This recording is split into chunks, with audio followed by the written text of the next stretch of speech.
person here and also online, that we will be impacted by these. Father, we ask for your presence in our midst as we study about you. We thank you, Father, for an answered prayer in the mighty name of Jesus. Amen. Amen. Thank you, Elder. Once again, I just want to say a big thank you to all of us here and also to those joining us online. Before I start with the discussion or introducing our panelists, for us to appreciate why we should have this discussion, I took some few statistics from the World Bank. And it says, how big is the challenge of financial inclusion for women? Nearly 1 of every 3 women in the world, that is 1.1 billion, is excluded from the formal financial system. Globally, women are 7% less likely than men to have basic transactional accounts, and this rises among the poor. Women get below $2 a day and are 28% less likely than men to have a bank account. Often, these women have to store their money in cash and rely on personal networks or loan sharks. I don't know if you understand loan sharks. To meet their most basic financial needs. This makes them vulnerable to loss, theft, and exploitation, and reinforces the cycle of poverty. The global scale of women's financial exclusion makes it clear that to achieve universal financial access, we need to focus on women. I want to repeat, probably increase the volume for those at the back. The global scale of women's financial exclusion makes it clear that to achieve universal financial access, we need to focus on women. But this is not an easy task. Expanding access to finance for women brings some unique challenges that founders and development practitioners should be thinking about as we push towards universal inclusion. This is from World Bank.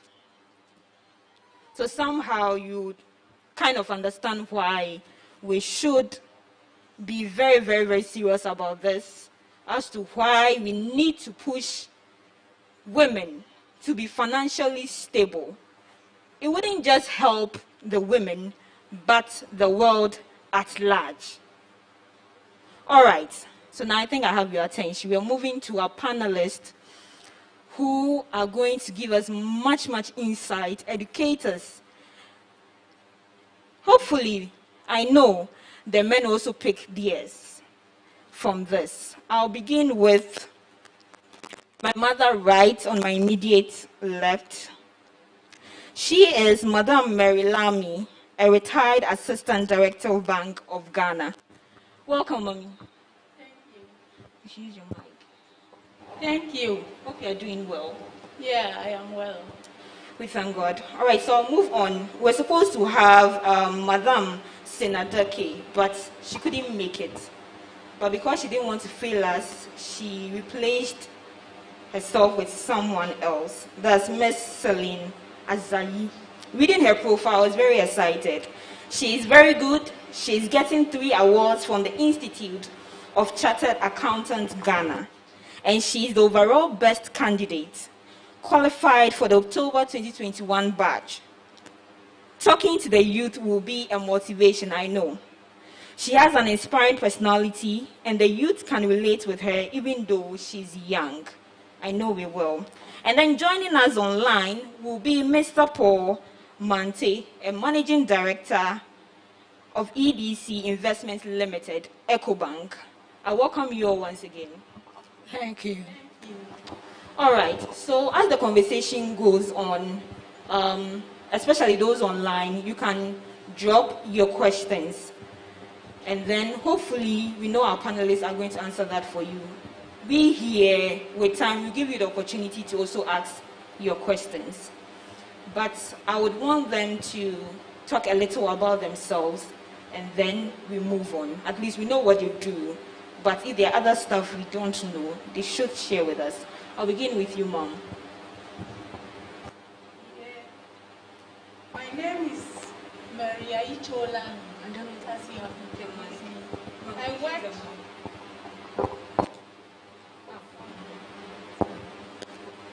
I retired from Bank of Ghana in 2017. I worked with the bank for about almost 39 years and retired in 2017. I'm a chartered accountant and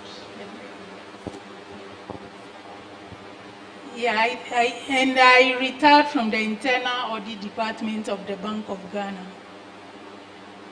I think this is enough for you. My name is Celestine S.D.A. Like she rightly said, I just completed my CA examinations and I'm now with University of Ghana internal audit session. Okay. All right. I don't know, Mr. Paul, if you can hear me. Mr. Paul. All right, I guess you would have to move on as Mr. Paul joins us.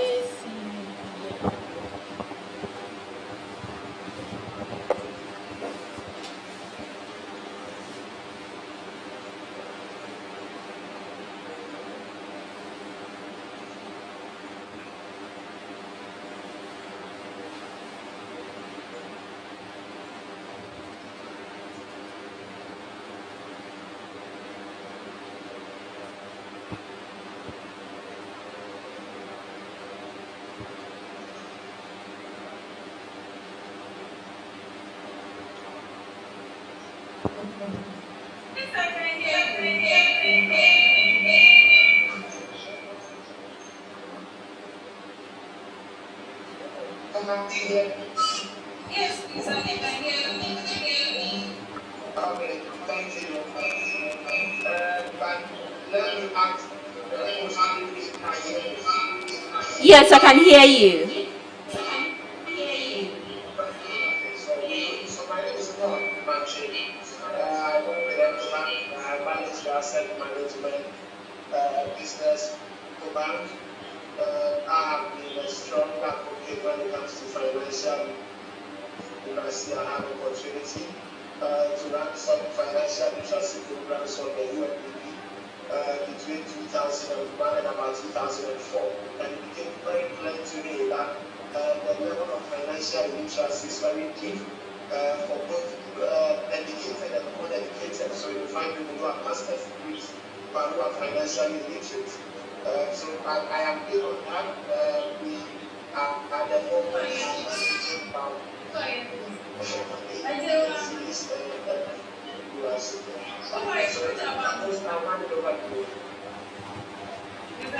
All right, thank you, Mr. Paul. Please, if you are following through on Zoom and then your sound is on, please mute yourself, please. Those watching us via Zoom, please check your sound and mute yourself, please.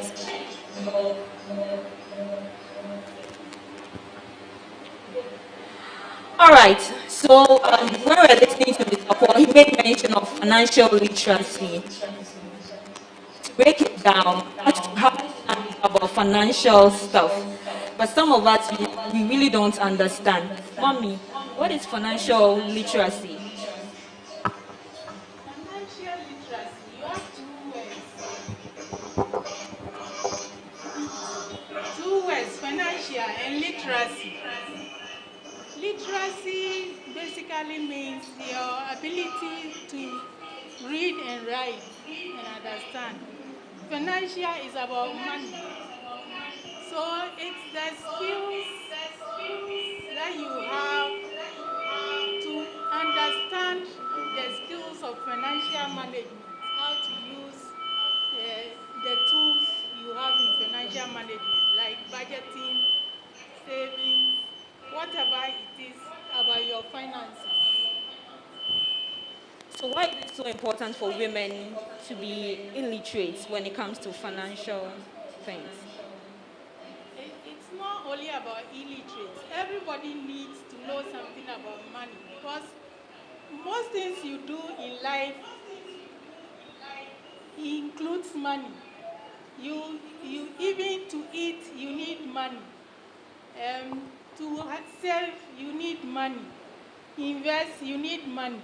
And when you have money, you need to know what is available to you for you to use your money efficiently, so that you don't just put your money in your pocket, you get to the market and you just start buying. So you need to know about tools that are available that will help you to manage your money efficiently. You know, mommy, most of us know money, of course, especially our mothers in the market. They are even the best mathematicians when it comes to money. They can easily calculate for you. For that, I know we know.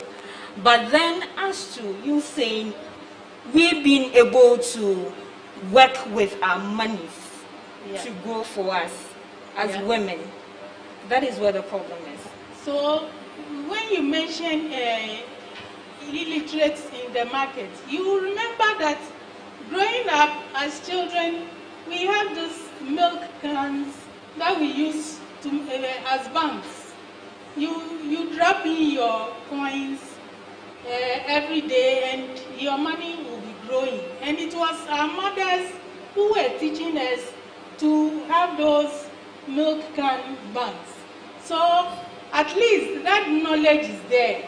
But you enhance that knowledge with skills like budgeting, investing, and insurance, anything that you can do, so that whatever money you have, you don't just go spending, but you think about it before you think about it well before you decide to spend. Okay, so mommy, we'll come back to you. I know the control room. Is our Zoom working now? It's working. Mr. Paul.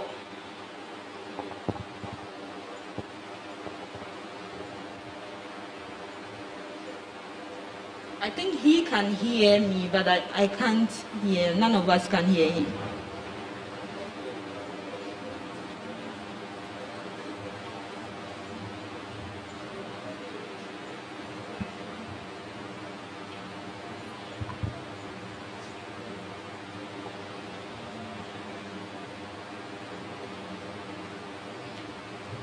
All right, so let's start with you.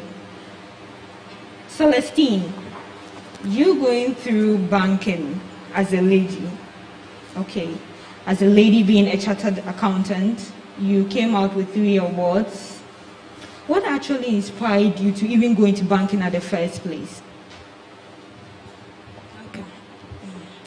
I'm not actually into banking. It's accounting and audit. So that's what really inspired you to enter into that field? Okay. It's my passion for the accounting profession that inspired me, and also the zeal to be successful as a woman and make an impact. I think you have to voice out a bit for us. We can't really hear you. So I'm saying that it's my passion for the accounting profession that inspires me a lot, and also the zeal to be successful and make an impact to the wider society. Well, there's some challenges you face. Give you an example. Okay. Recently, I went to my seamstress, and she asked me, can anybody just invest in treasury bills? I said yes.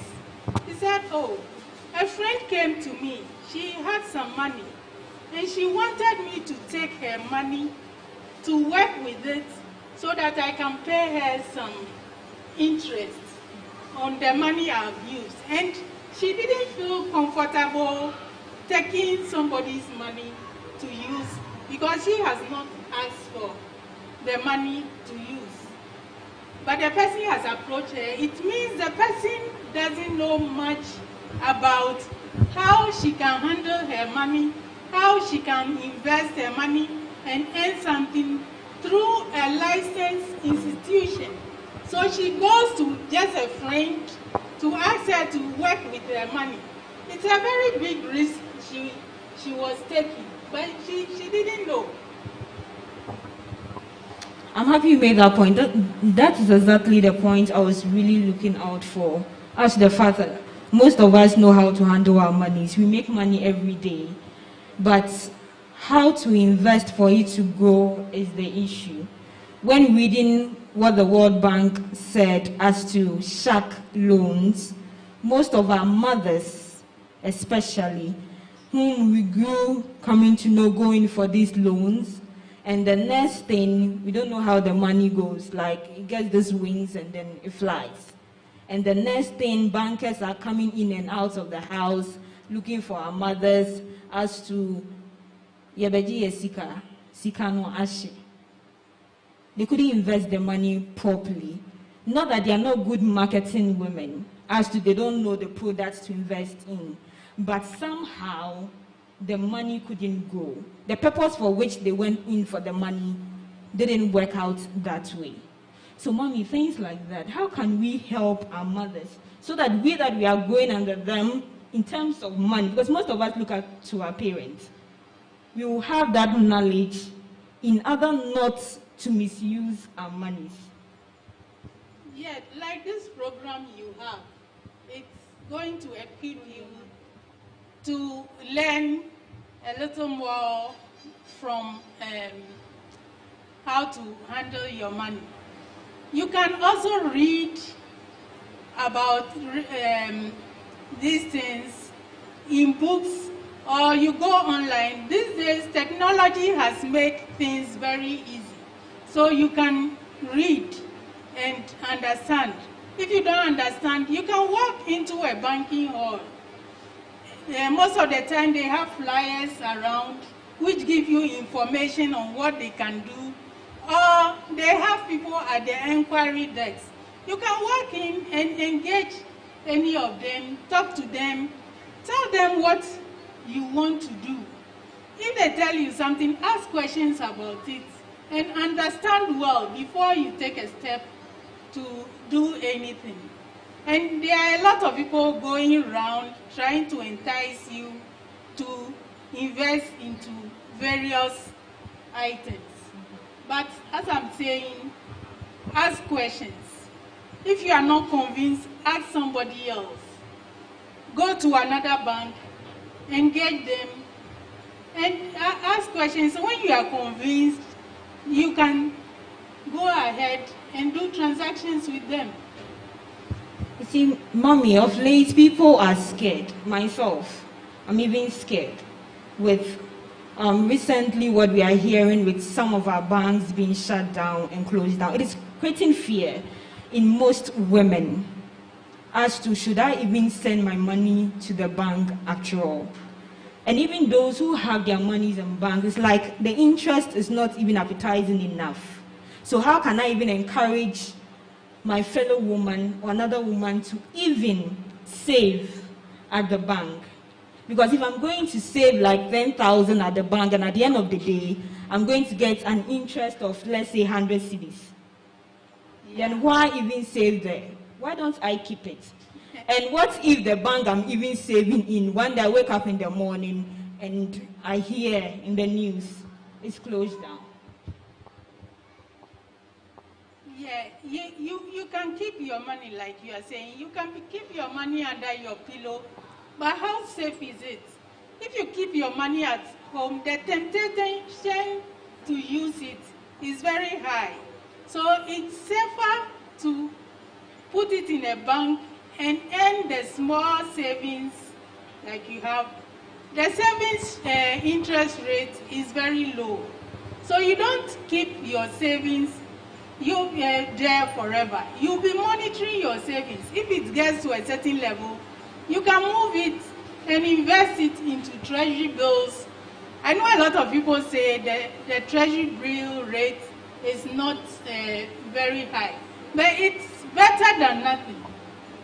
It's better than just keeping the money. It's there, then today you pinch a little bit, tomorrow you pinch a little bit, and before you realize if you have 100 cedis and you take 1 cedi, the money has reduced. Tomorrow you take another cedi, you will see that the amount of money will be reducing. If it's in the bank, you realize that sometimes even to go to the bank and withdraw, I can't go all the way to the bank to withdraw. So you leave it there. So at least that encourages you to leave the money there and make the money grow. As I'm saying, the savings interest rate is low. So you don't keep your money in savings forever. When it grows to a certain amount, you move it to invest it so that you earn a higher interest rate. The danger is if you decide to invest in something which has a very high rate, like if you say the interest rate for treasury bill is low, you go to somebody who can give you maybe 2 times what the treasury bill interest is. Know that that one is risky, because what sort of job or transaction is the person doing to enable the person to earn so much that he can pay you a very high interest? So I would say that treasury bill interest rate, take it as the standard, so that if you want to invest and you are getting interest rates, like let's say the treasury bill transaction right now is 12% per annum, not per month though. So if you go to somebody who is ready to give you 12% per month, where is the person getting money from to be able to pay you so much per month? That one should give you, put you on the alert that, hey, why is this person paying so high? That should let you realize that the higher interest you are earning, the higher the risk of you losing your entire investment. So don't go chasing so much returns on your investment. Little drops of water makes a mighty ocean. So if you are getting small amounts from treasury bill rates, you should be satisfied with it. We should be satisfied. You want to? Okay. Yes. The savings account is actually not the only way of making returns on your money. So, like Mommy rightly said, there are other means, but it depends on your risk appetite as an individual. The risk appetite is the amount of risk one is willing to take. So the higher the return you are expecting, the higher the rate your investment is exposed to. And women, we actually don't like too much risk like the men. So we would like to go for investment with lesser risk. And that may not give us higher returns as those with higher risk. So the amount of return you are expecting will also, you have to consider the risk you are willing to accept. Then you know where to invest your money. It's because of the math. It looks like you can't really hear you. You are a bit fast, so you can take it off. Okay. Because you're making some valid points, but it seems we couldn't actually hear you. Can you repeat? So I was saying that the savings account is not the only means of making returns on your money. There are other means, but it depends on your risk appetite. What do you mean by return? Your returns is what you earn on your investment. So the amount of money you earn on the money you invest in a particular account or venture. So I was talking about the risk appetite, which is the amount of risk the individual is willing to take. And this determines the return you gain. So the higher the risk, the higher the return. So with the savings account, since the risk is lower, you get lower returns. So if you are willing to invest in ventures that have higher returns or interest, then you should be willing to take up higher risk. That's what Some of the risk you are mentioning higher risk, higher risk. So what are some of the risks? Like, should I invest like a huge sum of money? And you could incur a risk of losing your money. Let's take men's gold for instance. When it came, the returns were very high. So many people were rushing into it. But you could see that when it collapsed, the risk that a lot of people lost their investment was high. So since the interest on such a venture is higher, the risk of losing your investment, either in its entirety or part of it, is very high. Thank you. So in a nutshell, we should be comfortable with what we get in our savings. If we want huge sum of money in our returns, then we should be ready to lose our whole money. Is that it? All right. Mr. Paul.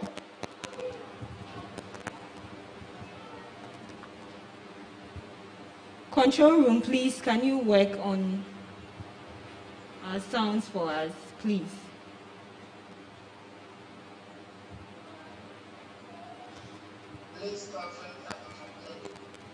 Okay, Mr. Paul. You've been in the banking sector for quite a long time now. And that's the fact that you're an advocate when it comes to money. So what's the importance? Can you hear me, please?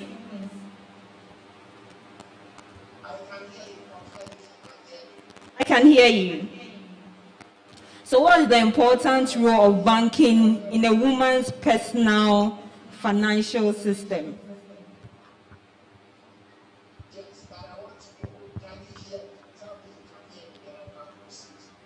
I can hear you, please.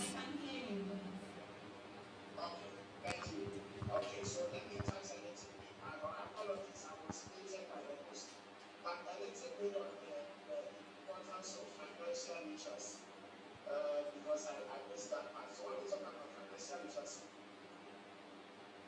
about your ability to manage the little money that comes to you in terms of budgeting, in terms of doing your inflows and outflows. But we also talk about your ability to bank, understanding the banking system, where you want to see this account is, where you want the current account is, how to even write a check, and also understanding the basic financial instruments available on the market, like the treasury notes, like the fixed deposit, like the shares among others. And I think you mentioned the issue of the sharp notes, and it has to do with those with very high interest, with very strict conditions. And a number of our managers in the market tend to fall victim to some of these sharp notes. So somebody needs to a small loan that says you pay only 10% a month. You are paying the 100 cities, and it says you are paying only 10 cities a month. And because of the level of financial illiteracy, a number of our women, our marriages, we take it like, oh, it's only 10 cities. But the 10 cities multiplied by 12 months is 120 cities. So in fact, what it means is for that sharp loan, you are paying more than twice from these guys. And they are also so strict that if you default their business, you may even lose the business. Some valuable item is taken from you. Maybe today you lose that item. Now when it comes to the importance of banking in the lives of our mothers and our women, banking helps you keep custody of whatever little resources you have. So for example, our market women who are selling in the market, if you have a bank account, you don't need to be keeping the little source account. You can put it in the bank account. As and when you need the money, you can draw it out of bank account. In fact, you can put it in the savings product within the bank. You can put in the savings product within the bank, such that anytime the money, as long as you have been taking the money, you also make decent interest on that money that is sitting in the bank. And as your business grows, you also get to a point where you may need some small loan from the bank to help you expand.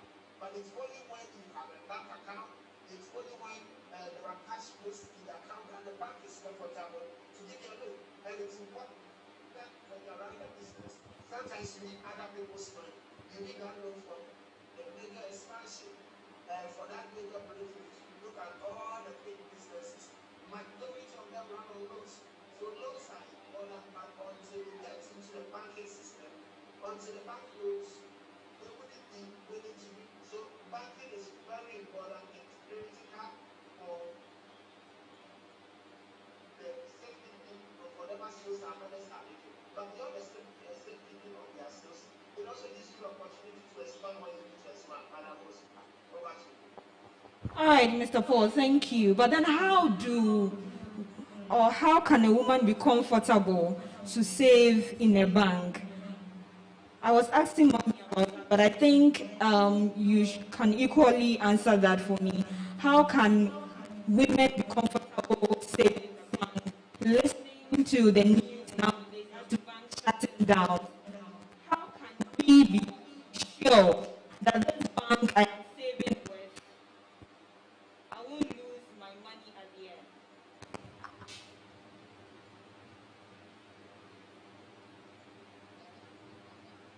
How would you make it go? Still invest in the bank. Is that correct? You can just nod your head. So I go ahead of the story, right? Thank you. So you see, the whole idea about banking is sometimes people think that banking is for the elite. Banking is for people who are born to school. But that is far from the truth. It's just like when it comes to the issue of savings and investment and all that. People think that it's only for people who are educated. It's for only people who are born to school. That is not the case. So the first thing I would want to say is mothers need to take this idea out of their heads. That banking is for the rich, it's for the big businesses and all that. No, I have investment products needed to I work for a bank. Have product that you can start with 20 Ghana cedis, just 20 Ghana cedis, and you make decent returns on your investment. Have product you can start with 50 Ghana cedis, and you make decent returns on that money. Anytime you want to add money, add 10 cedis, you will add 20 cedis. It's important to say that a number of banks today, you don't even need every minimum amount to start an account. You can just walk into an account, into a bank, and start an account with a zero balance.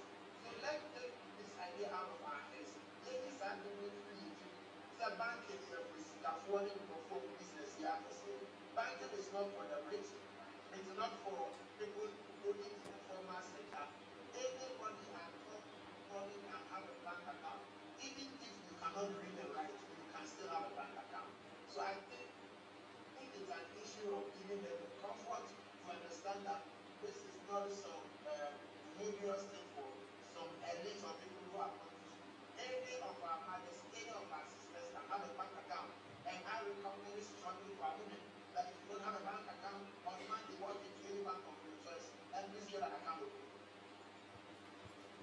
Mr. Paul, thank you. But then I would want you to touch on the other part of being comfortable, as to you saying that on Mondays, none of our women is having accounts, should go open accounts. How comfortable should I be when it comes to going to a particular bank? How can I detect that this bank is good? It's not a fraud bank. I won't wake up one day and be told that this bank is closed down. Your question is equally important to the bank. So if you want a bank that is good, just go to a Cuba. I work with Cuba, African bank, in a number of countries. A number of countries, every bank will not go down. And that is on the right hand. But look, if you check the Bank of Ghana, any bank in the operation of the world is a bank that is licensed. Okay, so when you're looking at the bank, you're also looking at the convenience. You're looking at the bank that is close to you. You're looking at the bank that will be giving opportunities. At the moment, a number of banks have mobile apps. So even as we stay within the market, you should be able to do transactions on your mobile phone. It's a very simple process that when anybody wants to really understand. So if you look at banking, of course, because I went to EcoBank, my first recommendation would be EcoBank. But I can tell you that there are a number of banks around. With a greater the banks you see at the moment are banks that are very solid, that you can transact with and not be afraid that you are. Okay, so I think most of the ladies who are literate or who have been to school will somehow be able to go to the internet to do these things. Check out with Bank of Ghana as to which bank is legit. What of our mothers who are, excuse me to say, illiterate, who one way or the other, even on their phones, they need their children to even help them load up credits? How would they be able to tell that this bank is good and this bank is no good? Is there any simple way we could tell an illiterate woman or lady that, see, with A, B, C, D, you'll be able to tell this bank is good or this bank is not good? Well, I mean, the first thing is about masculine. Once the bank is licensed by the Bank of Ghana, for me, you sit on the issue and the savings bank is good or bad because they have been licensed. That is the first thing to include. I want to recommend as I would say that they are not too open that way if you have to bank will take very good care of you. But once the bank is licensed by the Bank of Ghana, that should be everybody that comes forward to do business with that bank. All right, thank you, Mr. Hall. Moving to you, ma'am. Okay. When you go into the banking halls, you see that they display their licenses on the openly so that you can see their license. And now you enter a banking hall, you will see that their staff are sitting in the open space, the inquiry staff, so that you are not intimidated in walking into a banking hall. You are feeling shy. Can I go? You will see that immediately you enter. Even if you haven't approached somebody will come and talk to you. Can I help you? And the person will offer you a seat. Even before you get to the cages, you will see that the staff are now sitting openly so that they can interact with the customers easily. So that they make you feel at ease, so that you can approach them. And I think one of the banking literacy, you need to know the types of banks. Like there is Bank of Ghana, which is the central bank, which is the supervisor of all the banks.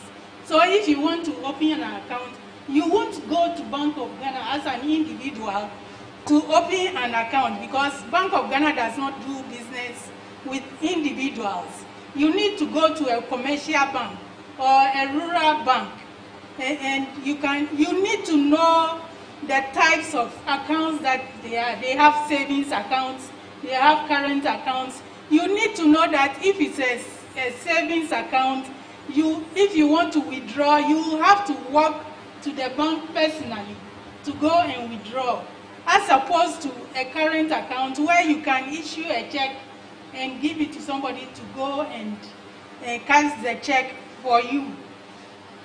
So you need to know these little things about banks so that, let's say you don't go to the banking hall, leave your money with the cashier and say that you count the money for me and put what is there into the account. Count your money, go to the banking hall and tell the cashier you are saving this amount of money. You yourself should know how how much you are putting in there. And once in a while, you ask for your statement of account to ensure that the money I've been putting there, it's safely there.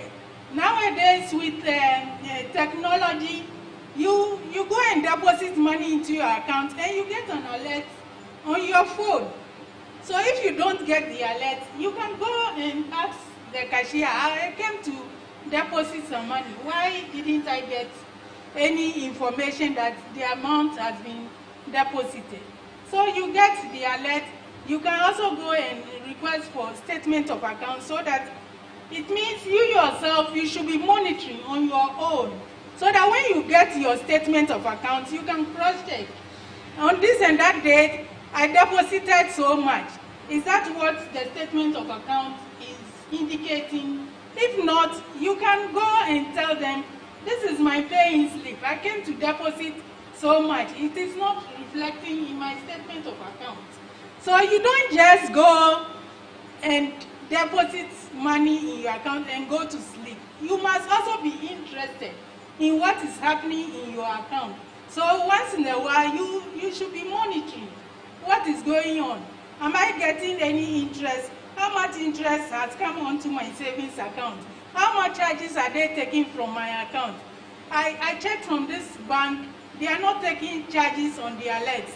I'd rather go to that bank and do business with them. Little things like this, your mind should be on them all the time. And then if you are not comfortable with your bank, you can always go to Bank of Ghana, the Banking Supervision Department, and lodge a complaint about what your fears are with your bankers. All right, so meaning that we can equally be checking on other banks' rates in terms of deduction. Yes. Yes, like as I'm saying, you shouldn't just feel comfortable with the one bank just because their staff approached you, so you are going to save with them. I had an account with a bank. I was just doing treasury bills with them. I went one day, I had other treasury bills in trust for other people. And I said, I'm depositing, let's say I'm depositing 5,000 cedis. But at the same time, I'm going to invest 5,000 cedis into this account. So can we do a swap? Then the lady said, you can't get the whole 5,000 because some charges have gone into the account. I said, what? If I'm getting charges which I'm not sure aware of, I can't continue doing business with this bank. So there and then I wrote a letter and said I was redeeming all my treasury bills with that bank on the maturity date. After that, I'm not doing business with them anymore. Because I can't have a savings account and I go and the balance is negative. A savings account is supposed to be growing. So if it is not growing and there are charges that I'm not aware of, because they send an alert, every time they send an alert, they take some amount and my money is getting lost. Immediately I start doing business with them. So you should be interested, monitor what is going on in the account and try another bank. You don't tie yourself to one bank and stay there. If the services are not good, you move on to another bank. If the services are not well, move on to another bank. Mommy, let's move down to young mothers. Okay. So I'm a mother, for instance. I've given birth not too long. I want to be a stay-at-home mom for a while before going back to work, either my own job or a corporate world.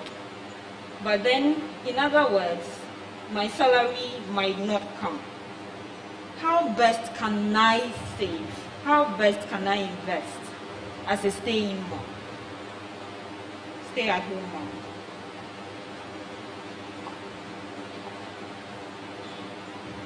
I don't know if you got my question well. Pardon me? I don't know if you got my question well. Oh, sorry.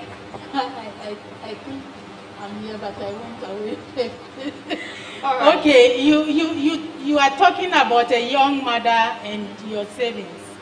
Now, immediately you start working, whether you are a mother or not, you have to know that in future I'm going to have children. In future I would want to own a house. Much in the future I'm going to retire. So you start planning ahead. Anything you do, you plan. And first and foremost, you take your plan to the Lord in prayer. You plan, you budget.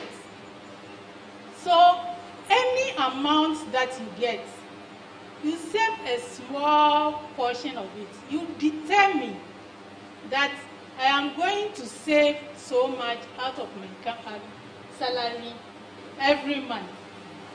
So you put it in your mind that as for this money, it is not part of my salary.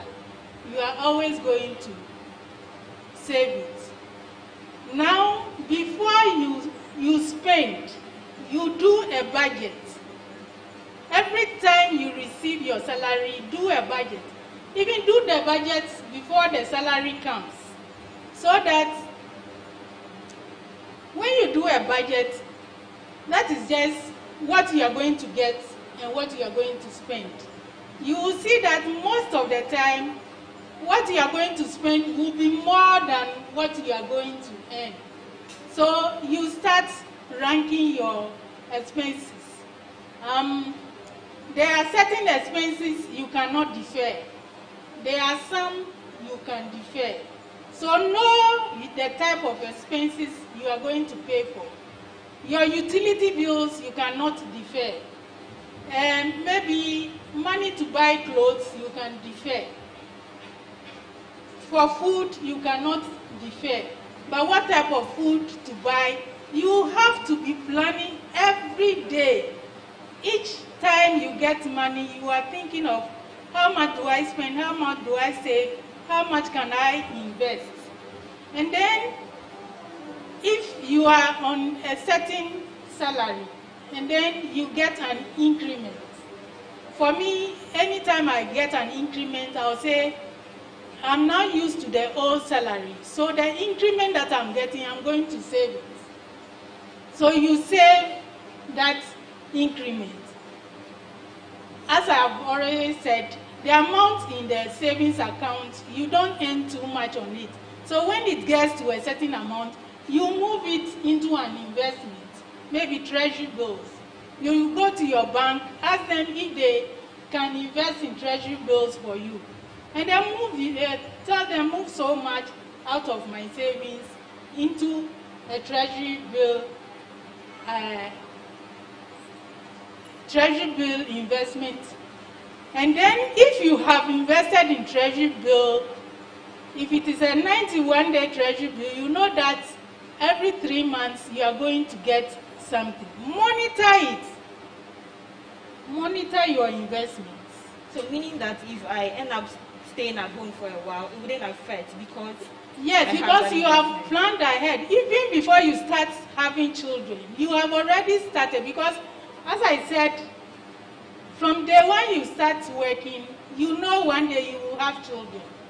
And I will have to take good care of my children. So I'm not going to leave my baby in the hands of a crèche or a caregiver. I would want to stay at home to take care of my baby.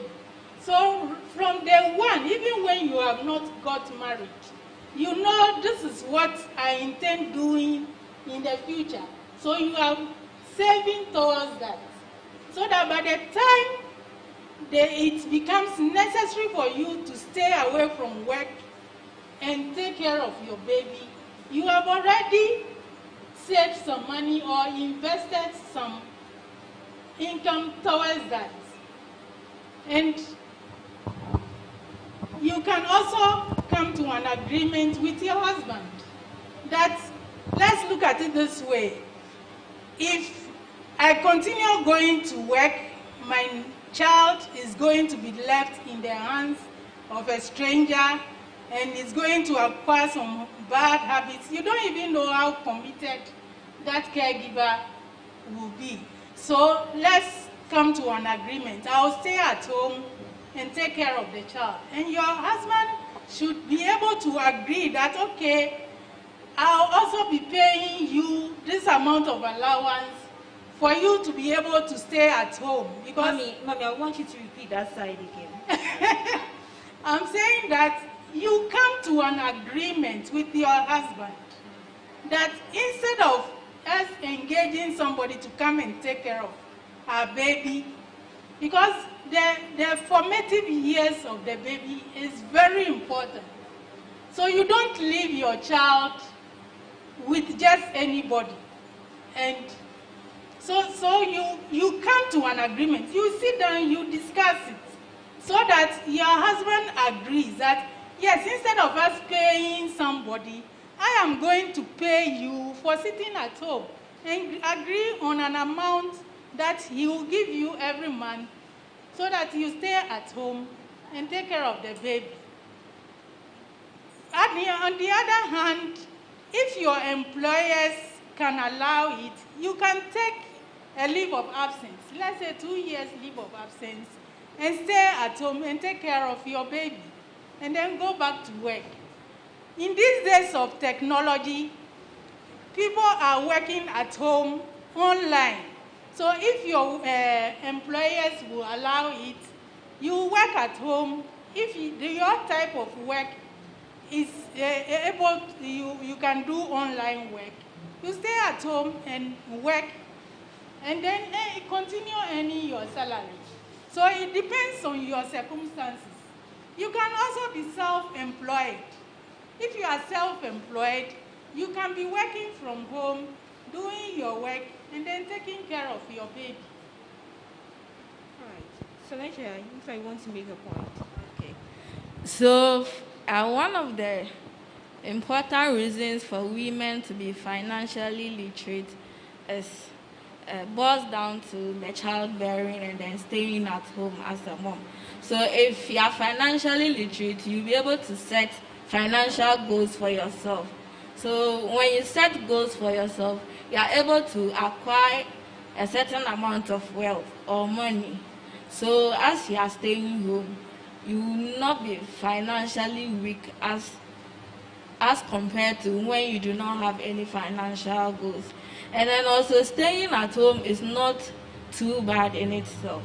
You have the opportunity to actually take other courses. As you are home, you can take up other professional courses to build up your career more. And then you can also work part-time. That can also boost your finances.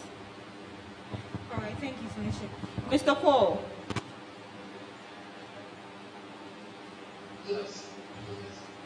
Okay, so the women have actually shared their opinion when it comes to staying home as the mother. Let's look at the women between the ages of 35 to going on pension. At that time, you have kids, your kids are growing, life become a bit busier as to paying fees, impromptu accidents, issues popping up. Mommy made mention that you plan. Salencia says you have to have goals. Yes, you do have the goals. So what happens to that premature or impromptu incident that normally pops up suddenly? How best can we resolve that with we not losing much of our investments?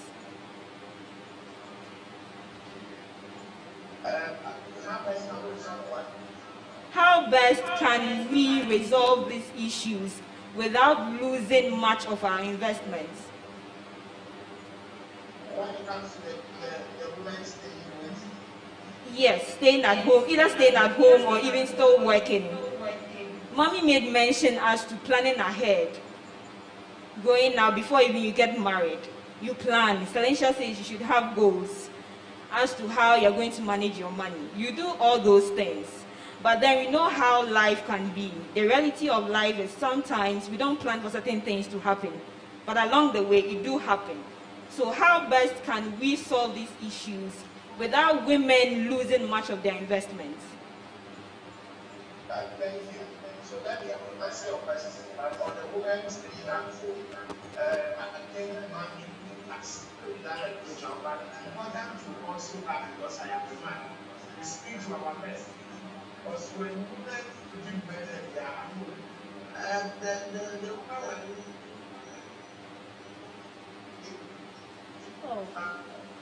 and when the women are taking care of the babies, they are taking care of the children for us. It's husband and wife. So if God is faithful to you and your wife decides that I want to take care of the children, we the men will give them the full support. And make sure that our women don't go into any financial challenges at the point they are both taking care of their children. So that is a little bit I want to add here beyond the women planning. Now, when it comes to how people are doing things so that we don't lose money, I would say that financial planning is very important. And the younger you are, if you understand financial planning at a younger age, the better. I don't really think it means like 25 years. I follow some of the people they teaching. And I started planning my finances at 25. She had about 60,000 cedis investment already because she started early. So it's important that we start early, and it's better late than never. Now it's important to declare the areas you want to cover, set financial goals. And if you ask me, there are 5 areas that are important. Area number 1 is retirement. Whether you like it or not, you will retire one day. I'm going as retired, and we all retire one day. So it's important that at a young age, immediately you start working, immediately you start earning income, you start planning for your retirement. Second area is housing. It's important to have a place to lay your head.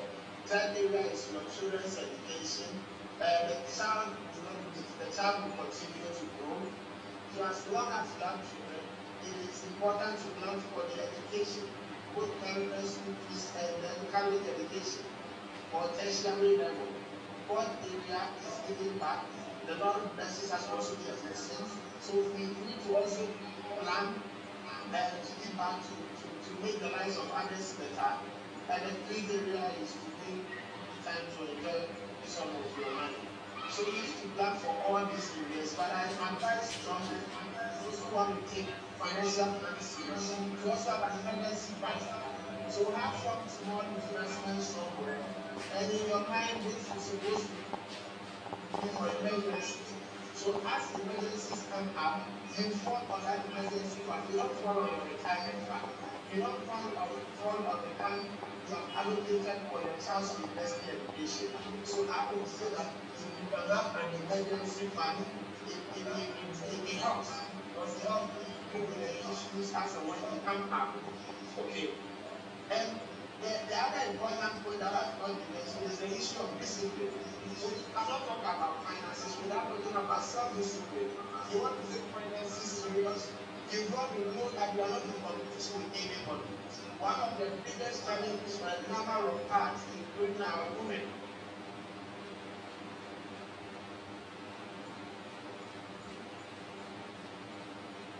so my wedding must be bigger than that one.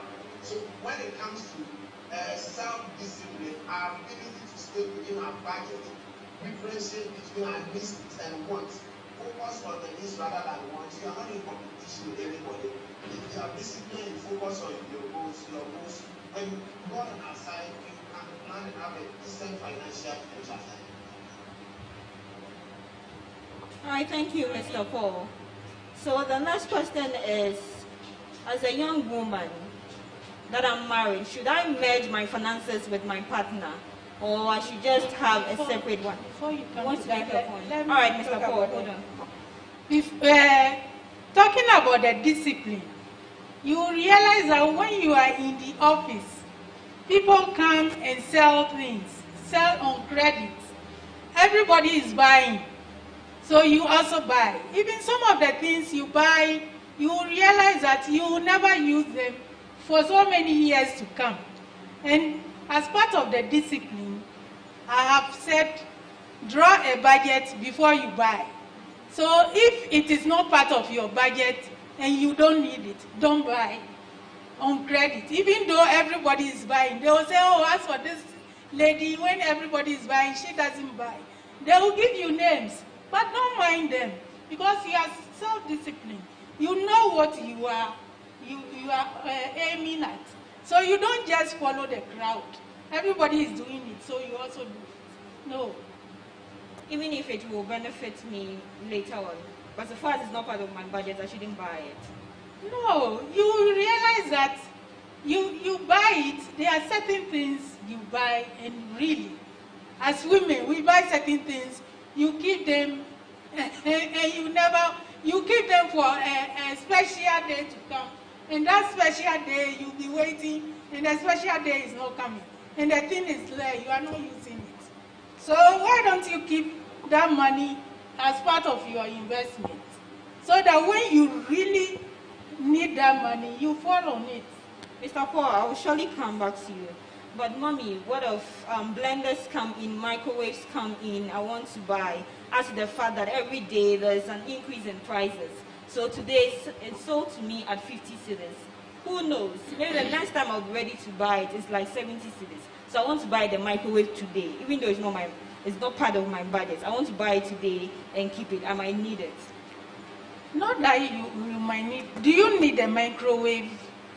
Actually, if you need it, yes. Some of the things you weigh and you buy, but know that when you buy on credit, you will be making repayments, and see if your budget can cover that repayment.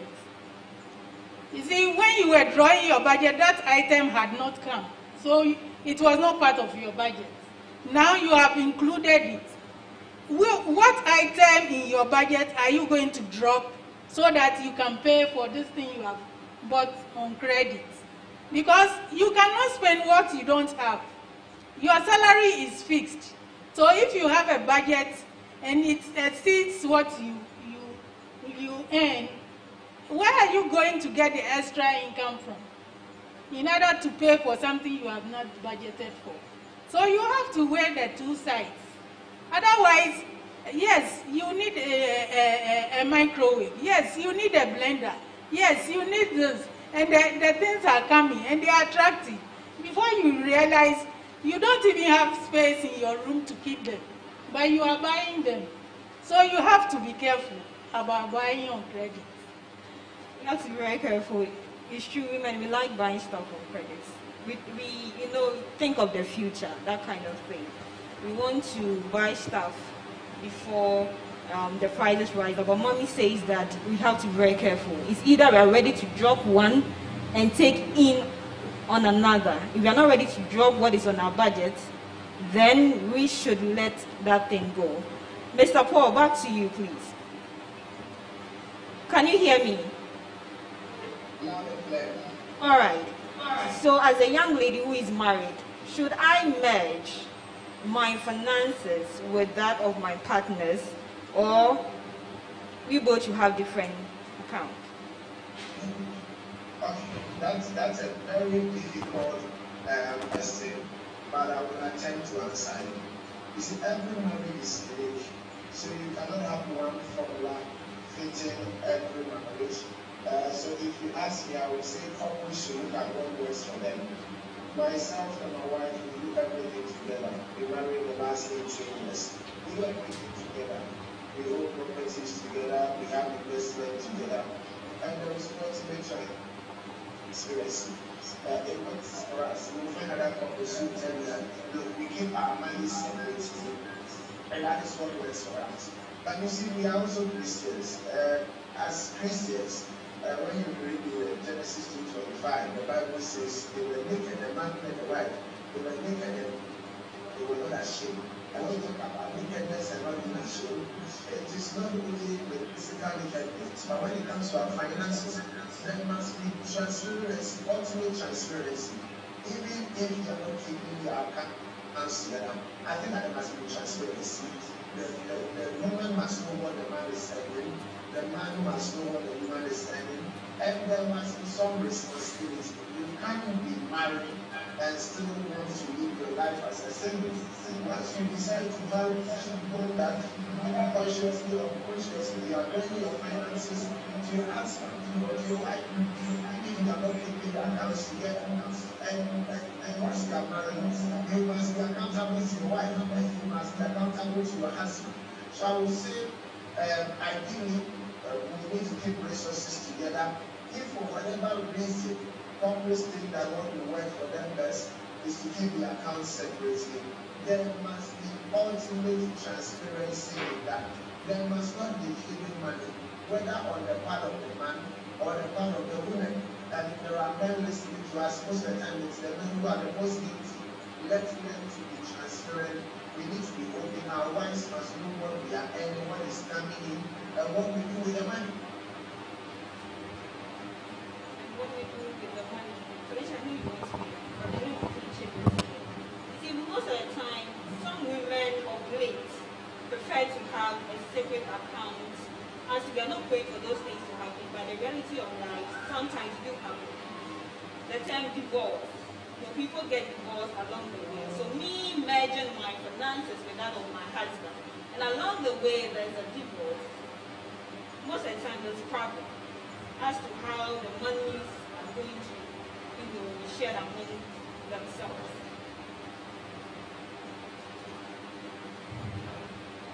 Mr. Paul. Did you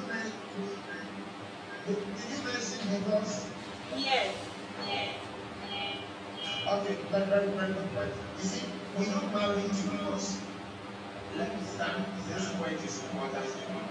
Once you decide to marry, the thinking must be good. We are in this for the rest of our lives. Immediately you are married and you set the platform that what if we divorce, then what will happen? It's likely to happen, you will divorce. So I think that when you even combine resources, for example, we own a house together, we own a business together, we own investments together, it makes it difficult to consider the idea of divorce. So the idea of divorce does not come at all. Once you are married as a child of God, your thinking must be this thing is going to work. God has put us together. And people. So once you obey what the Bible says and you apply it to your marriage, it must work. So when we set the tone of divorce for divorce, if you marry and you want to keep money separately because what if you divorce, it's likely to happen. So and a very good word and I keep hearing it, but I would want to encourage couples, let's do this together. We have our children together. It will be what happens to the children. The children are for us. So if we can have children together, we can have community together, we can have investment together. The thing here is that we going to marry until death do us part. Until death do us part. That must be the thinking. Else, small challenges, and marriages come with their own challenges. There are times that difficulties, misunderstanding, and all that will come along in the marriage. But if the thinking is what if, because when the challenges come, when the man or the woman will walk out of the marriage. No, the marriage is for life. That is how God did it. We're supposed to be in forever. So let's keep marriages together. Even if for whatever reason we decide that we are not keeping marriages together, it must not be because of the fear of divorce. And there must be ultimate transparency. My dear, over to you. All right, thank you, Mr. Paul. Felicia, what is it? I want to add my voice on the issue of merging your accounts or not. So it's an issue of choice. There's no best way. One cannot say that merging your account is the best way or having separate accounts is the best way. But let's look at the advantages of merging your account. When you merge your account as a couple, you are able to plan towards your future goals, like retirement plans, like your plans to, let's say, buy a house. So when you have a joint account, you'll be able to save towards that and achieve it. And it also creates transparency in the marriage. But let's also look at some of the disadvantages of having the joint account. you are two separate people coming together. So you have your own finances. One may be coming in with less money than the other, so it may create contentions. So in that instance, it may not be advisable to have a joint account. But the decision to either have a joint or separate account should be an issue of plan.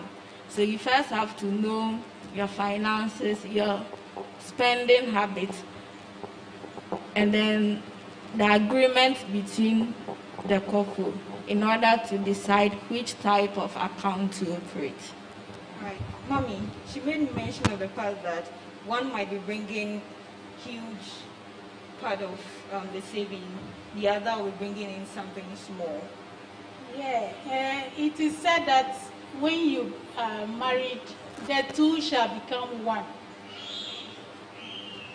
Physically, you are still two different people, but you become one in mind, in agreement, so that whatever you decide to do, you have to discuss it and agree. There must be agreement. As she said, it's a matter of choice. So before you came together, I had my account, you also have your account. I would suggest that keep your separate accounts, but you can have a joint account in addition. And then you decide how that joint account is going to be operated, how that joint account is going to be funded. What is the purpose of that joint account? We are going to use it for A, B, C, D. So you agree, I have a low income, I'll bring 5% of my account, my salary into the joint account. You have a high salary, you bring 20% of your salary into the joint account. And you ensure that you are funding it as you have agreed. And then the purpose for which you have decided to keep the joint account, you stick to that purpose. We are going to build a house, so we are saving into this joint account, grow that account, and then use the money for a house. Do just that. We are going to keep a joint account in order to pay for our utility bills. If you open the joint account, use it for the purpose for which you decided to create that joint account. There must be an agreement, and there must be transparency. If you create a joint account, who withdraws from that joint account? Is it the two signatures at the same time, or either of you can withdraw, or both should withdraw anytime there is a withdrawal? If there is trust, any of you can withdraw, but you can get your statement of account, analyze what goes on in the account. If you see any strange transaction which doesn't conform to your purpose of that joint account, you sit down and discuss it. Communication is very important in marriage. If you just sit down and assume, hey, he's taking in more money I'm not aware of. If you detect something, speak about it, sit down and discuss, and then agree on how to move forward. Okay, so as a young woman, we can have our separate, that's the other option. For me, yes, it's a matter of choice. But you can have your separate plus a joint account. All right. We'll soon be allowing people to ask questions. But let me quickly ask this one with you, Mommy. So as a woman, I have my money. I'm financially sound. I'm okay. I'm building up. Does it mean my husband can't support me in any way in terms of spoiling me a bit, buying me gifts? As I'm saying, it's a matter of choice. You have come together. Once you have your own account, you can decide what to do with that money. So I can decide on your birthday, I'll buy this and that for you. That is fine. That is your money. That is the way you want to spend it. But when it comes to joint accounts, there must be a purpose for the joint account. And this is away from the joint account. Okay. As to the fact that my husband knows I have my own money. Oh, yes, he can do anything. Before he married you, he was doing those things. He was trying to give you gifts to win you. So now that you are married, the gifts must not stop flowing. And please take note, the gifts must not always come from the man. The woman must also give a gift to the man. It shouldn't be one-sided. No matter what the size of the gift. At least, oh, it's your birthday today. Even if it is a pen, oh, this is what I'm giving to you on your birthday. It's some gesture. But it shouldn't always be, oh, it's my birthday and he has forgotten to even say happy birthday. He has not given me a gift. So that should be a bone of contention. It should be two-sided. The man can spoil you. You can also tickle his ears with some small gifts. All right, our time is almost up. But Mr. Paul, let me ask this last question, and then the floor will be open for both our Zoom viewers and then those who are here. Mr. Paul, about our elderly parents, although somehow we want to brush that thing away as to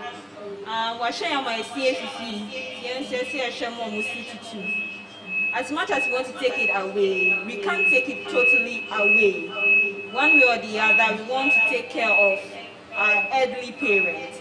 So how best, as a young woman, do that whilst it's not affecting her investment? Very good point.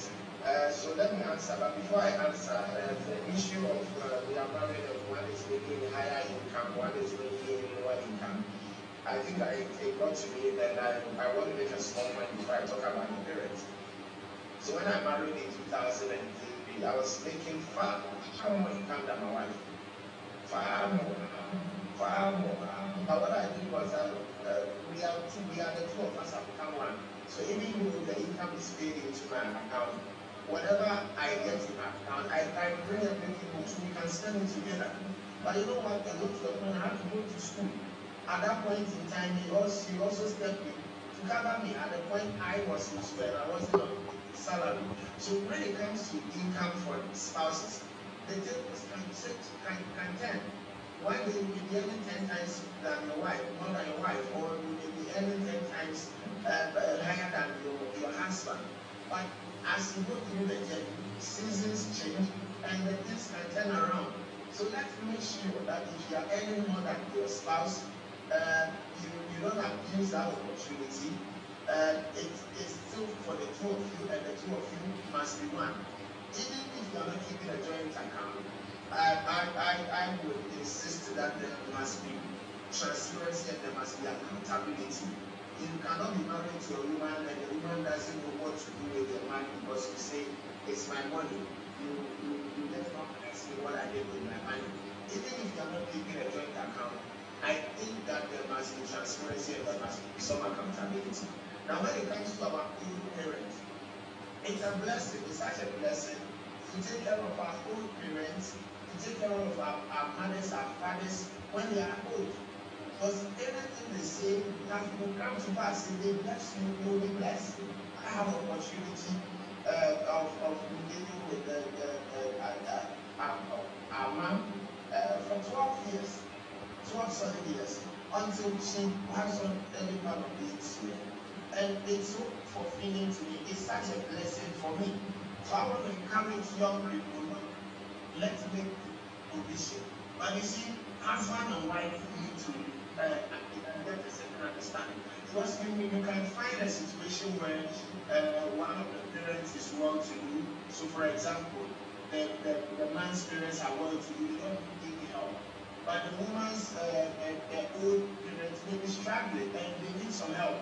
And you may find a situation where the woman's income is far lower than the man's income. I would expect the man to understand that the woman's parent is still our parent and we need to take care of the parent.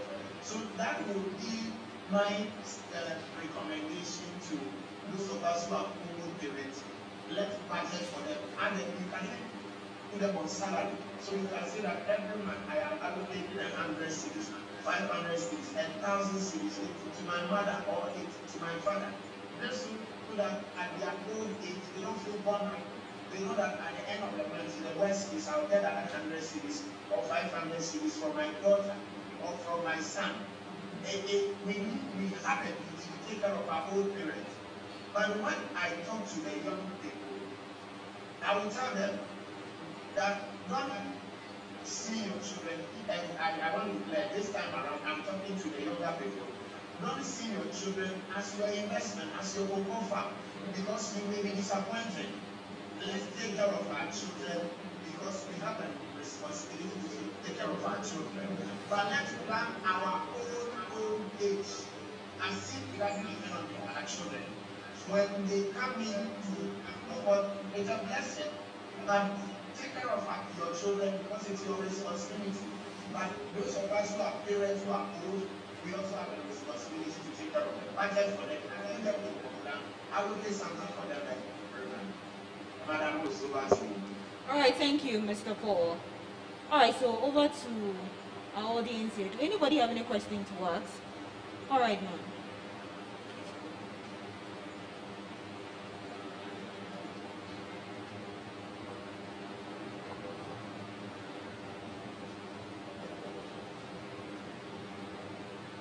Okay, good evening to you all. And I want to say a big thank you to our resource people. I think it's been very educative. Mine is not a question. I'm happy Paul just spoke about planning in your old age, your retirement, and not depending on your children as your investment for your old age. And that brings something that we've not really mentioned throughout the discussions to mind. It's about your financial security. And so it's both now and the future that we are looking at.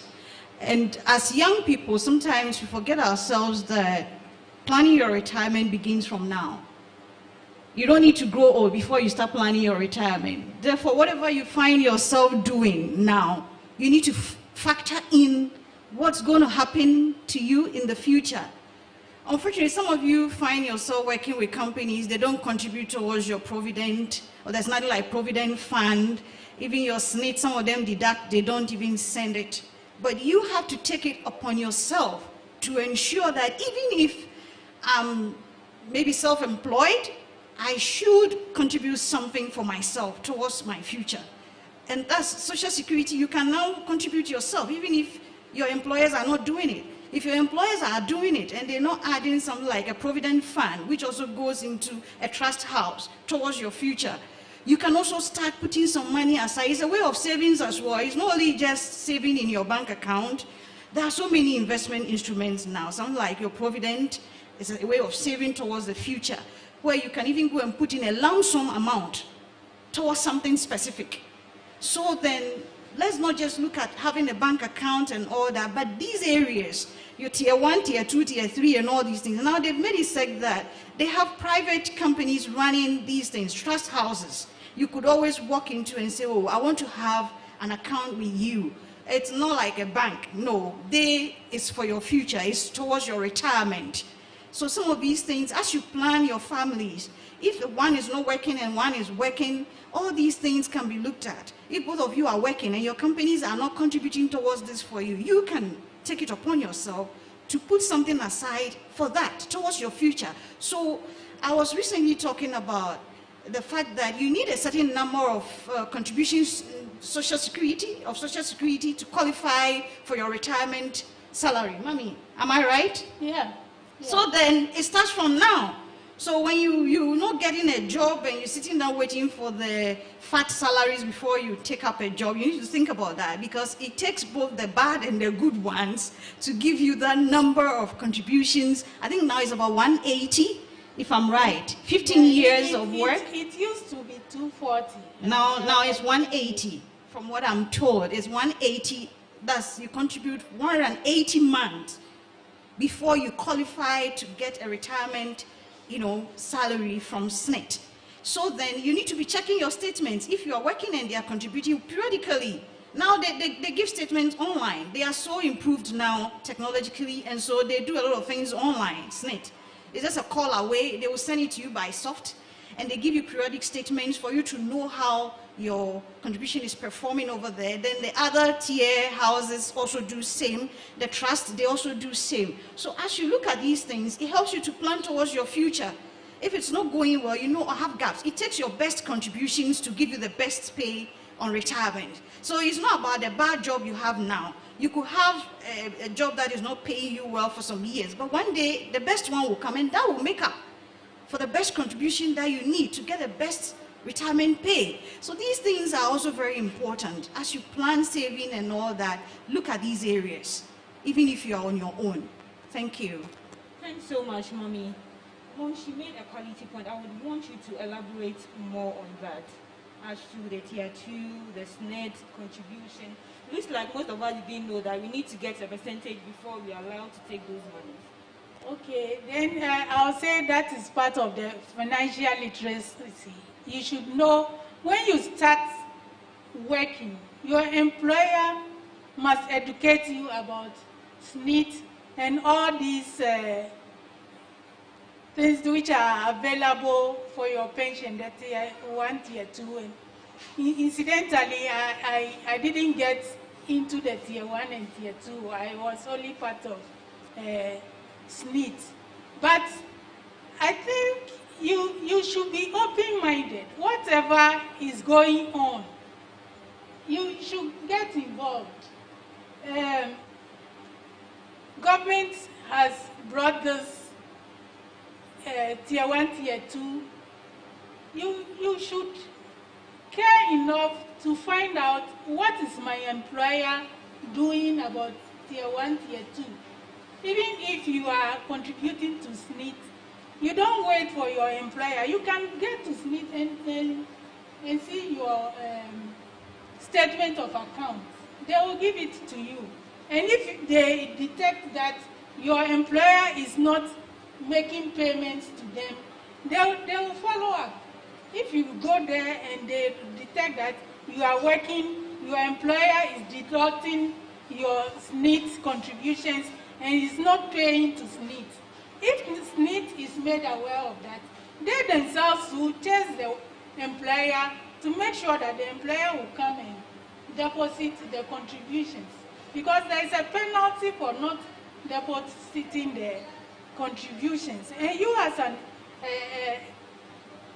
worker should be aware of all these things. Tier 2, know which institution is your employer investing your money into, and then get your statements. As she said, you get alerts either on your phone or by email. You can get your statements. So you should not go to sleep. Oh, my employer deducts every time, so I'm okay. Don't just stay there. Be inquisitive. You can check what has gone in every month, because your employer is supposed to deduct every month and pay to SNIT and the other insurance companies. And you yourself, you can also do the NHIS for health purposes and for your old folks too. Ensure that your old folks have enrolled with the NHIS, so that, because when they grow old, most of the time it's their health issues that involves money. It's their health issues. So make sure they have enrolled on the NHIS. You may sit back and say it doesn't work, but how would you know whether it works or not if you don't enroll onto the scheme?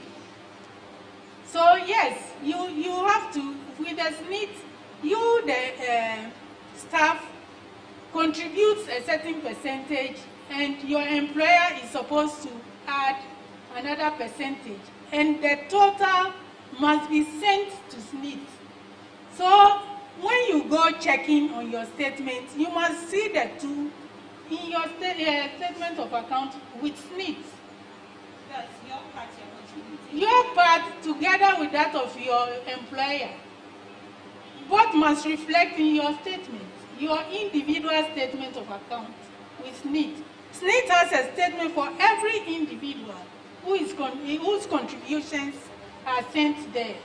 Even though your employer will send the monies in bulk, they give details for each individual, how much each person is getting. So if you go to SNIT for your statement, they should, whatever they give you should reflect the total amount that you have contributed and what your employer has also contributed.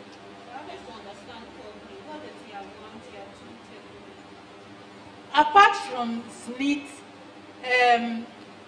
they suppose you go with an independent institution to invest part of their money. In fact, because I've retired, I've not taken too much interest in that.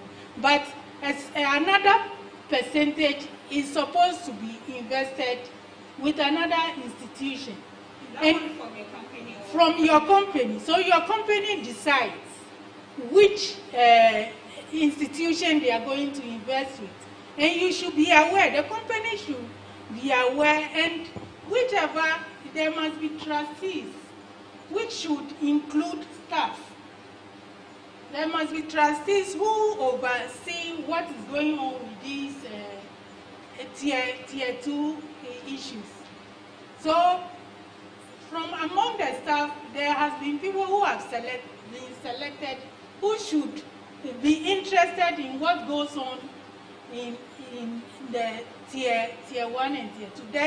The tier 2, I think you yourself, you as an individual, you can also invest with an institution for your retirement benefits. So you have one coming from SNIT, one from an institution which your employer has decided on your behalf, and one from yourself. That means the three. Yes. And then for some employments, they have the Provident Fund, where the staff also contributes and the employer adds to it. So it is an in-house investment for retirement, and you don't withdraw from that money until you have contributed over a certain number of years before you withdraw. And that amount is invested, and once in a while, interest earned on that amount is also paid to the staff. So for me, when staff receives this such amounts that are not the regular payments, immediately you receive it, you invest it because maybe you are not ready to use it. So you receive interest on your PF, go and invest it, don't spend it if you haven't budgeted for it. All right, so if I really understood money, the tier 1 is the SNIT. That is what you contribute, and then your company contributes. Yeah. And the tier 2 is a separate one away from SNIT that your company also contributes in there for you. And you yourself also add up to it. Yeah. And the tier 3 is your personal one you do. Yeah.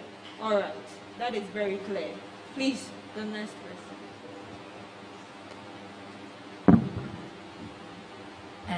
Thank you. I'd like to ask about taking loans. You were saying something earlier. What I realize is sometimes when you want to start a business and you want to take a loan because you are not ready to, like you don't have the capacity to fund everything for yourself at that time, you are put aback by the interest rate. Because when you do the calculations, you realize that there are times by the time you finish paying, you are paying about twice the loan amount, or you are paying the loan amount plus 50% of it, and it puts you over. How can you go ahead and forge ahead, knowing that a lot of people take loans and they do business? I want your advice on that. Okay, I think Mr. Paul will answer this because he was making the points under the I missed that one. Mr. Paul. Yes. Please, I don't know if you heard the question from the young lady. Okay. Let me answer him. So, like I said, loans are important when it comes to businesses. But I would not advise anybody to take a loan to start a business. Start small, but think big. Start small, but think big. If you have the opportunity, you should focus on family and friends, people who are close to you. Whatever they can, because normally when you deal with family and friends, the pressure is not much on you. The challenge with family and friends is if there is a default, it can mess up the relationship in time.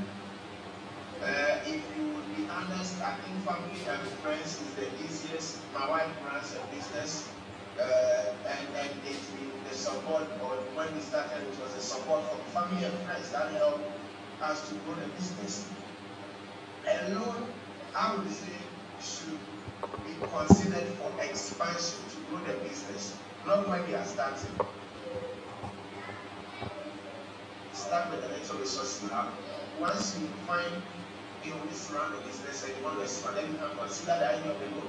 But even when it comes to the idea of the loan, there are different types of loans. You can pick a loan from a bank.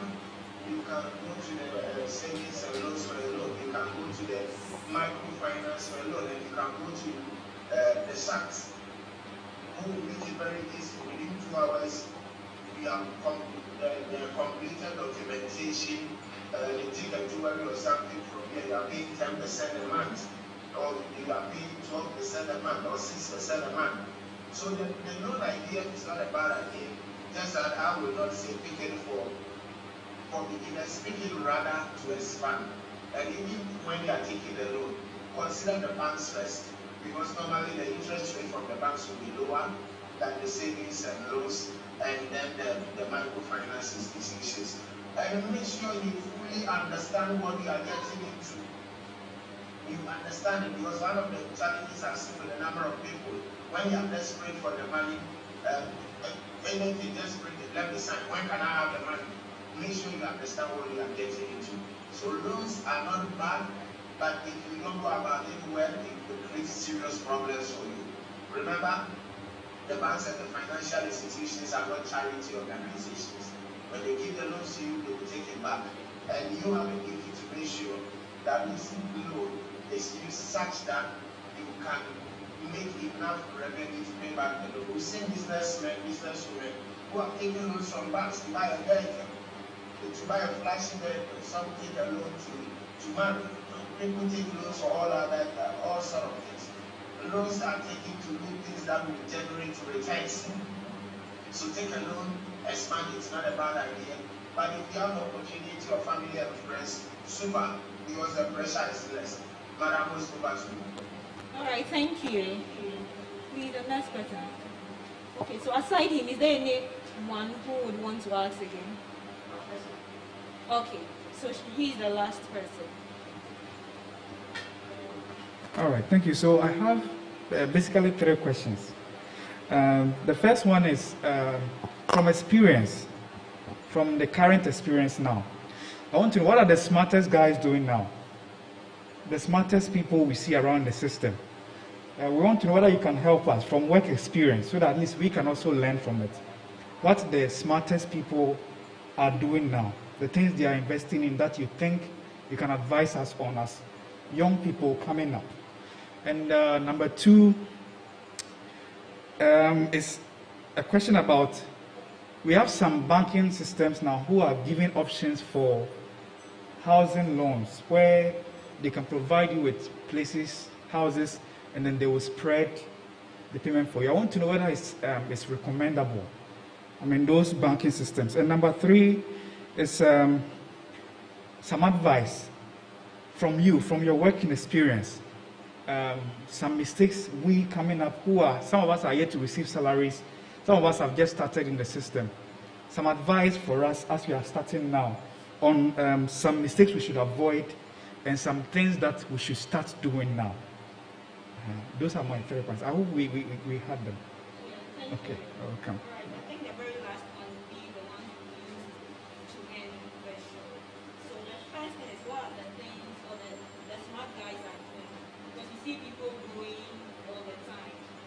a clue.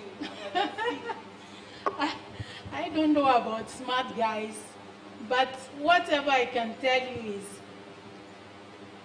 whatever you do, plan, do a budget, and then start saving small amounts. Small amounts can grow into big amounts.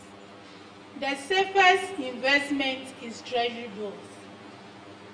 Invest in treasury bills or any institution or any investment that gives you something a little bit higher than treasury bills, but not outrageous interest rates. Because the institutions which give you outrageous interest rates, they will entice you. You get high interest rates. They will encourage you not to withdraw even the interest or reinvest into the system, and you will be there one day. They are vanished. So I will suggest that you are not over ambitious. Treasury bills, it's a bit slow, but you invest in treasury bills, you earn the interest.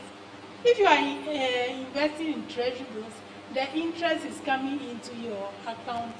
I don't know what the various banks do, but some of them can roll over with the interest for you, so that you don't spend the interest as it comes. The interest is immediately rolled over, reinvested, so that you can see the money growing steadily. But if you want fast money, it's a big risk for you. That one, it's a game of chance. If you get up today and they are gone, they are gone. All right, treasury bill, you will never fail. The government will always pay. Felicia, I'll come to you, okay. Mr. Paul, about the loans when it comes to houses. Yeah, thank you. So before I give you the issue of housing, what are the smart people doing? Like Mami said, I don't know exactly what he meant by smart people. But from my experience as a managing director of an investment house, I think one of the smartest things any young person can do is to take the idea of investment serious. Because I've seen too many people who understood it at a younger age, who have paid a fortune. So I've seen people who have investment that is easily making them 50,000 a month, 100,000 a month, just as interest. It's not high risk investment, but it's because you build the investment portfolio over a long time. So one of the smartest things you can do, I don't know what others are doing, but one of the smartest things you can do is to take the idea of investment serious. And like Mami said, treasury bill, you want something slightly higher than treasury bill, I would recommend the EDC fixed income fund. You need just a minimum of 50 Ghana cedis to start, and you can top up with 20 Ghana cedis any day. If the interest is calculated daily, and the interest is reinvested for you, then you can take your money anytime you want. So I would recommend that. On the issue of the mortgage, taking a loan, the loan for the house is called a mortgage. Normally this is the practice. So you locate a house, you talk to your bankers, and you do a deposit. It is about 20% or 25% on the value of the house. And then the bank will add whatever top up you need. So for example, you found a house worth 100,000 cedis.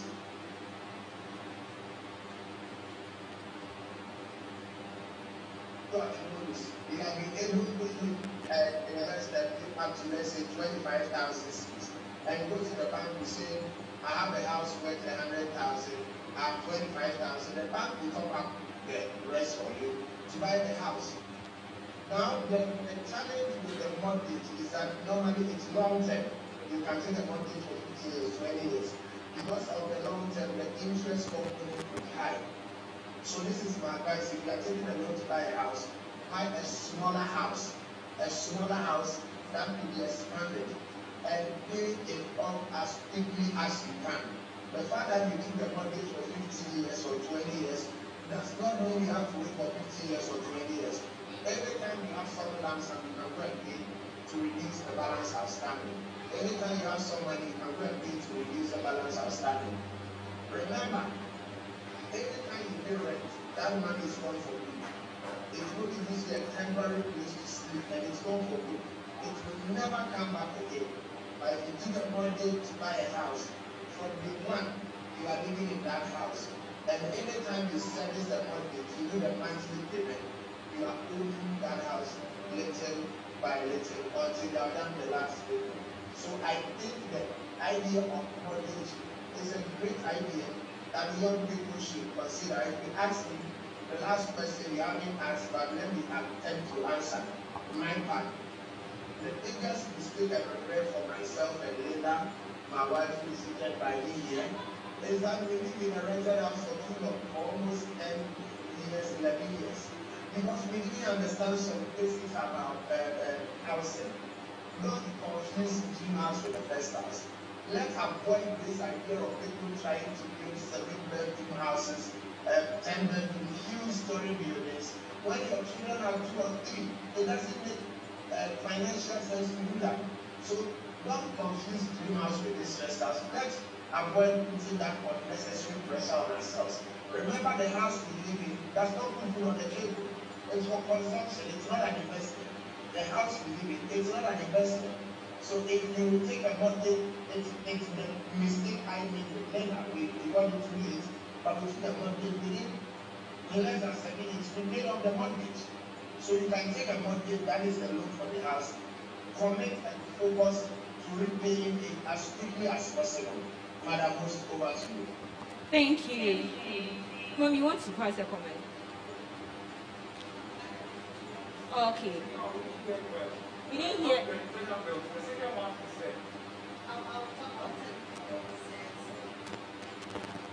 So the second part he was talking about is that taking a mortgage and what?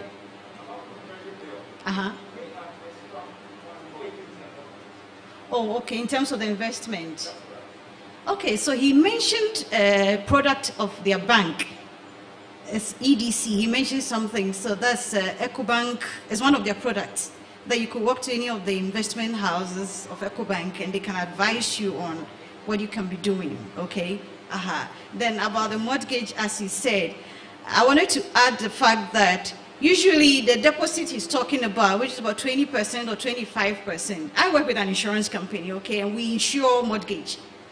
Because when you take the loan, the mortgage, the loan, it has to be insured. So we insure some mortgage loans, Ghana home loans and all that. And that's an annual thing that is charged on the mortgage. Okay, so that part is also there. But from experience, I realized that usually when you alone is taking a mortgage, maybe your income might not be that much to merit you a high loan. But if your spouse is also working and you do a joint, it helps. So that's a little I want to add to what he said. So if your spouse is working and earning something good, then you do a joint in terms of the mortgage, you can afford the deposit and get a reasonable house. Like he's saying, you don't need a big house. Something expandable. He spoke about expandable. I don't know if you understood what he meant by that. You're buying a smaller house. The design is said that is big, but they build part of it and the rest you can expand later as you're staying in it. Because if it's too big from the onset, you can't afford the mortgage. But when you take in that expandable design, then you maybe a 2-bedroom is finished. You are in it with time. You can be expanding it gradually when you're financially okay. So that's what he meant by that. Okay. Let me add to he said something about dream house.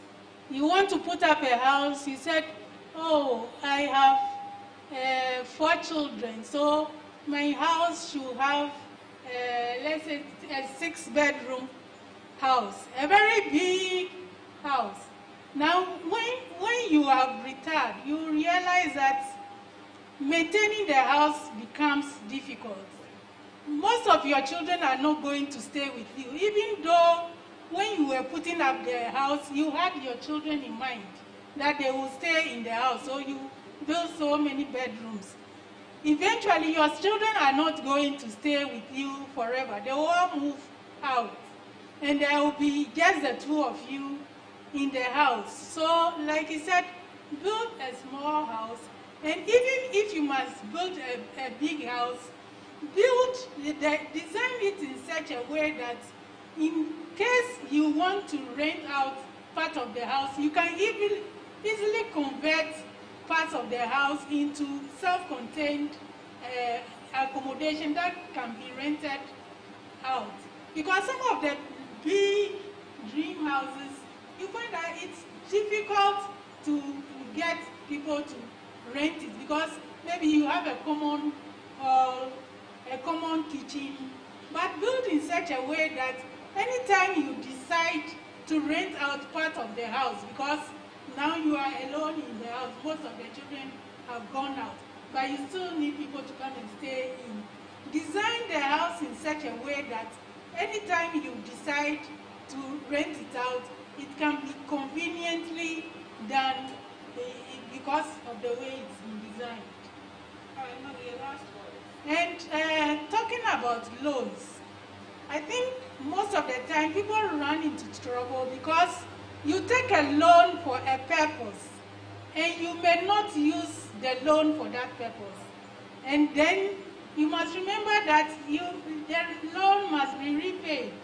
So if you just spend the money and the money is not bringing anything, definitely repayment becomes difficult. Also, some people want to take a loan, but they are not able to estimate how much they should take. So they want to expand their business.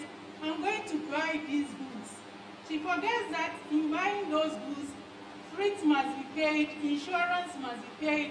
He just asks for the amount, the cost of the goods, leaving out the freight, the insurance, and the other charges, so that you get the cost, amount for the cost, and you realize that you can't pay for the rest.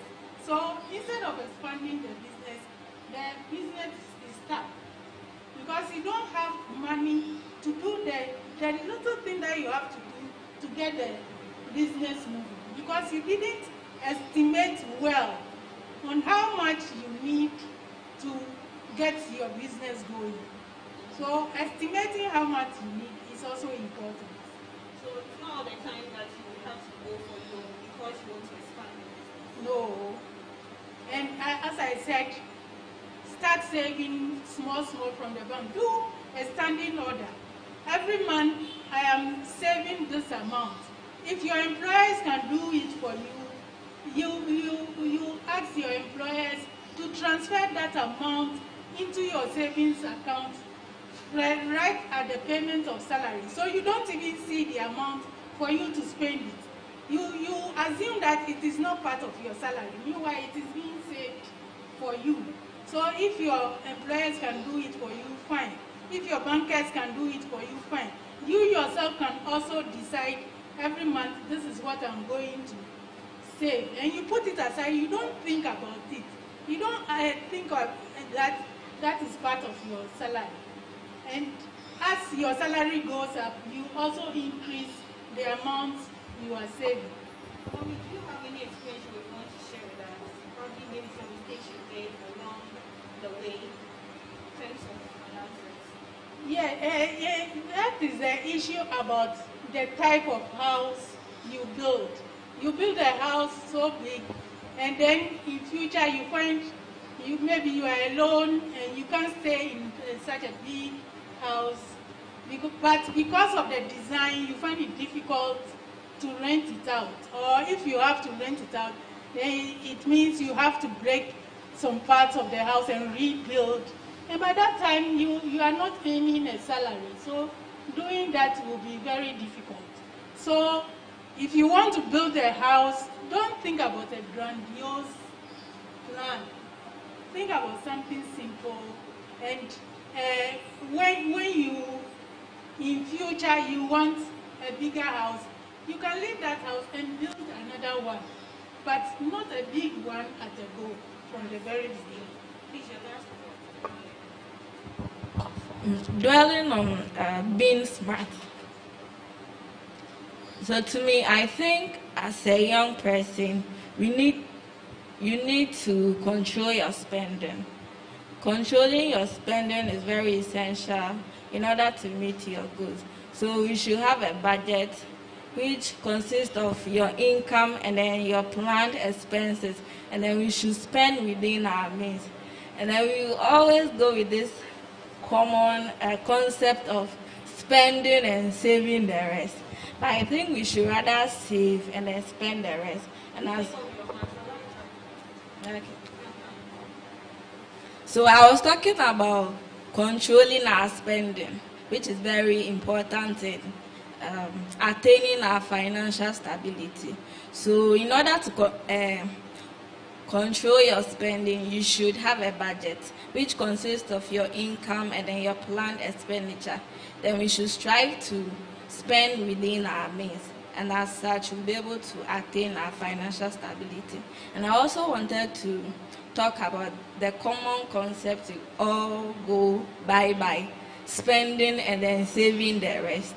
But I think we should rather save first and then spend the rest. Rather save first and spend the rest. All right. So the show comes to a close, and I hope we've learned a lot. I've picked a lot with me. I'm happy my boss is not here actually, but when he comes back, I'll follow him on that one. There's net, the tier 1, tier 2, and tier 3. We need to work on that. I really need money. I need money. And I hope one way or the other you do save, especially to our younger women. Please, those married, I hope you've learned something. You can choose to either save together or have yours, but still have a joint account. And then with the mortgage, some of us were looking forward to, some lavish building with the swimming pools and all that. Somehow we've been discouraged doing those things, because one day our kids will leave and will just be us and our partners. Sometimes even the partners even move themselves. It's either the wife going to take care of the grandchildren or something, leaving the man only at home. So it's best we think of the future more than present. I'm sorry, and we are all sorry if we couldn't read out your question, especially to those who watch us through Zoom. We hope that we'll be able to forward those questions to our resource persons. When they answer them, we forward them back to you as well. Thank you so much to you who watched us on Zoom, and then to you here as well, and a greater portion to our resource persons. Thank you so much, Mrs. Labi. Thank you, Celestine. Mr. Paul, thank you so much. And shout out to your wife as well. We could hear. Thank you. Okay. Even though you have thanked us, let me add one thing. We started talking about financial literacy. I want you to know that it's not only literates who do investments or who do dealings with the banks. I have a carpenter. I was able to convince him to do investments. So even sometimes when he works for me and I have to pay him, I go and deposit it into his investment account. And he has also come to appreciate it so much. He gets money, he will bring it to me. Let's go and put this in my investment account. Let's add it to it. So at least you can hand over whatever you have learned to people who are not literate, in inverted commas. It's not only literates who can do business with banks. All right, thank you so much, Mommy. T, you wanted to say something? Okay. All right, so to show our appreciation to you, our resource person, Mr. Paul, I think we would find ways of presenting yours to you.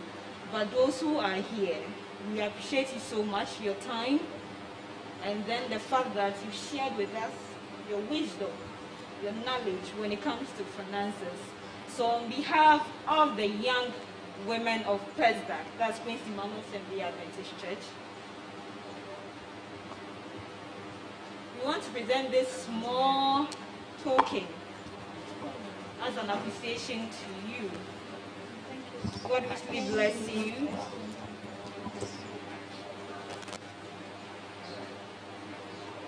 Thank you.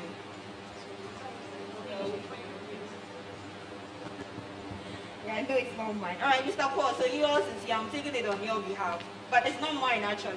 it will come to you. You find ways of bringing it to your doorpost for you. All right. So before we leave, we started with God and we have to end with God. Mommy, please don't sit. Just pray for us.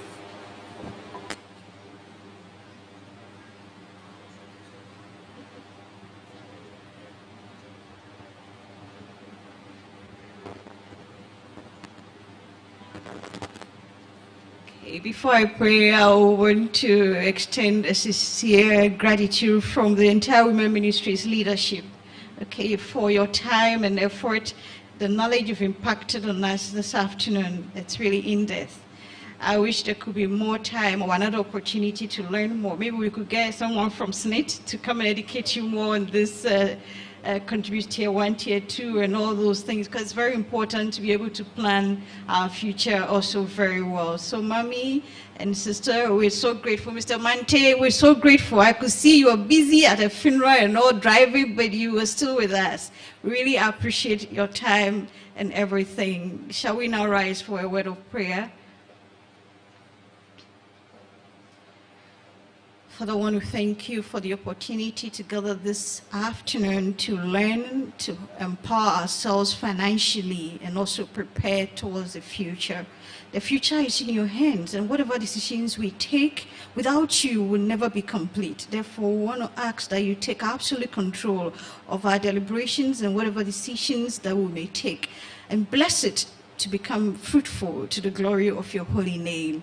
We also want to thank you for the lives of our resource persons. Bless them and continue to increase them in all their endeavors.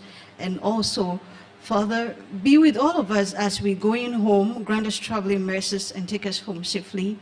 For those and many other blessings do we ask for through the wedding name of our Lord and Master Jesus. Amen.